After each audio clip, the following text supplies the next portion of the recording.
দেখো আমরা আইনক্সে এসেছি।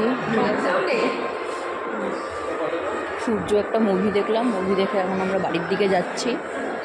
দেখো চারিদিকটা কত সুন্দর।